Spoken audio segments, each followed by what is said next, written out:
Estou de volta trazendo boas novidades no giro de hoje. Amanhã será o grande dia e a partir da 1h da tarde estaremos todos à frente da televisão torcendo para tão sonhada classificação para essas quartas de finais. Palmeiras! E a verdade que precisa ser dita é devido ao último jogo onde o Abel Ferreira vinha mantendo uma expectativa para a torcida e acabou deixando a maioria com uma desconfiança do que será feito amanhã. Mas existe ainda uma certeza para muitos de que o Abel fez isso de propósito para deixar aquele clima de favoritismo pro outro lado, trazendo para si próprio os verdadeiros nós contra eles. E se de fato isso faz parte do plano dele, que então coloque isso na mente dos jogadores, porque a torcida está com certo pé atrás no que será feito em campo. E se é motivo que precisavam, agora então façam seu dever contra o Botafogo, pois o que a torcida está pedindo é o mínimo apenas, que é a classificação, e as novidades seguem as mesmas, com o Aníbal Moreno voltando ao time e o Lopes que deverá ser mantido. Mas ao contrário do que muitos estão afirmando por aí, na lateral direita será, o que tudo indica, mantida a formação com 3 zagueiros. E ainda duvido muito que o Abel tenha coragem de colocar 2 laterais, pois ele sabe que dentro da diretoria existe um desconforto enorme sobre isso. E não acredito no que está saindo por aí não, viu? Vocês acreditam? Palmeiras!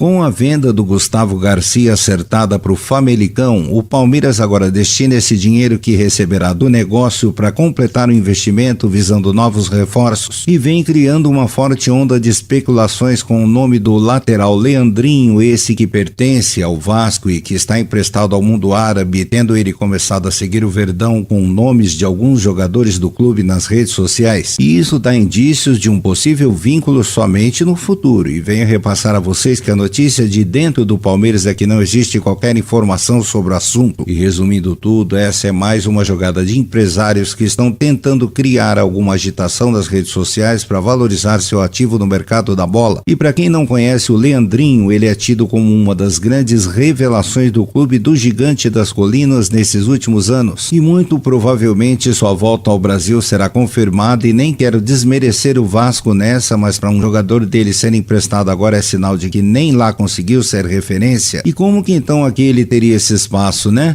Tomara que a diretoria corra longe dessas apostas, indo atrás de jogadores mais pontuais, concordam? Palmeiras! Eu agora trago mais novidades do mercado da bola e nesse momento vamos citar alguns nomes que estão sendo analisados pelo Palmeiras para essa próxima janela de transferências. E o primeiro da lista se chama Gustavo Martineira, lateral direito de 21 anos que pertence ao Racing, e para quem não sabe de quem se trata, ele foi aquele jogador que meteu um golaço para cima do Acesso Negadorinthians naquela eliminação do rival anão continental. Pá! Acesso negado! E o próximo da lista que está sendo bem avaliado é o meia Júlio Inciso, de 21 anos, esse que atua no Brighton da Inglaterra. E para quem não faz ideia de quem seja, ele faz parte da mesma geração paraguaia do Ramon Sousa. É mais um que o Gustavo Gomes poderá servir de ponte. E o terceiro e último que obtivemos notícia é o Renier, atacante que está de volta ao Real Madrid, mas não vai permanecer por lá. E há um entendimento no clube de que ele possa ser uma boa opção para nós, visto que foi assim também com o Caio Jorge, que admitiu nesses últimos dias que o Palmeiras tinha tudo acertado com ele, mas no final acabou decidindo ir para os Marias por conta do espaço que teria por lá. E sobre essas informações o canal está repassando com a devida apuração, com confirmações que vieram diretamente de alguns setoristas jornalistas que andam acompanhando o mercado da bola. E sobre esses nomes aí, o único que me brilha os olhos é o do lateral Martineira, já visando o ano que vem, isso pela ausência do Mike e do Marcos Arrocha, pois temos de ir logo atrás de jogadores prontos que cheguem para assumir a posição. E quanto ao Inciso, eu não faço ideia de quem seja. Deve ser o tal dente do canto da boca, ou o siso.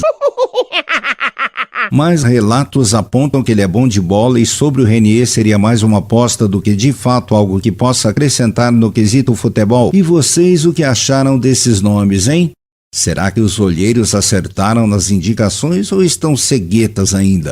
Comentem abaixo, por favor, e só deixando bem claro aqui que existem outros nomes que estão no radar do Verdão, mas que não foram ainda revelados, ok? Palmeiras! A crise no Gambarinthians só aumenta ainda mais a pressão pro lado do Palmeiras e a decisão de Copa do Brasil chegou a boa hora com a possível ausência do Memphis Depay, assada. Ele que não deve mesmo continuar por lá, e com a crise financeira que se encontra o clube, eles viram o Verdão como grande favorito para os 2 jogos. E depois do último acontecido no Campeonato Paulista, a Leila tem mais que obrigação de exigir a classificação no vestiário, pois não existe qualquer lado que faça a torcida ficar tranquila diante de um resultado ruim ou ainda mais sossegada diante de uma possível derrota. Claro que não, mas há alguém aí também que consiga enxergar que o Palmeiras, pelo elenco que tem e se jogar o básico, vai ganhar os 2 jogos, mesmo se tratando de clássico onde não existe certeza nenhuma de resultado para quem quer que seja. Pois então comentem aí também, ok? Já que o que vimos nesse início de ano até hoje deixa qualquer um triste pelo show de horrores que o time apresentou, uma vez que praticamente entregaram o título de mãos beijadas pro rival e ainda viram de perto os caras comemorando o feito na frente do elenco e tirando uma com a nossa cara, né? Mas o bom disso é que o fato serviu para acordar parte da diretoria que estava de braços cruzados pelos últimos títulos. E não dá mais para ser assim não, cambada cáspita. Palmeiras! Se existe uma desconfiança sobre o desempenho do Bruno Fux para o próximo jogo por conta da marcação e o receio pelo Mikael pela falta de efetividade no último passe para as ligações para o meio de campo, por que então não colocam o zagueiro Naves? Qual é o mistério que estão tentando esconder da torcida do Palmeiras nesses meses, já que até aqui não há a menor dúvida que ele seja o zagueiro capacitado para ser a grande referência na ausência do Murilo e também do Gomes? E ele se chama Kaique Naves, e o motivo desse boicote enorme, uma hora ou outra a torcida vai acabar sabendo, e isso só será falado quando ele sair daqui para algum outro clube e fazer o que não teve chance por aqui, e creio que isso seja uma sacanagem pelo que estão fazendo com uma cria da base, e fico aqui me perguntando como é que será que o JP Sampaio vê uma coisa dessas. Será que seu trabalho foi em vão? Já que não existe uma explicação plausível para isso e sinceramente não sei mais o que dizer, e aí será que vocês torcedores também têm o mesmo pensamento? Ou só eu que acho um absurdo isso? Se eles estão em dúvidas entre Bruno e Mikael, seria mais justo então colocar o Naves agora, né? Palmeiras! Palmeiras!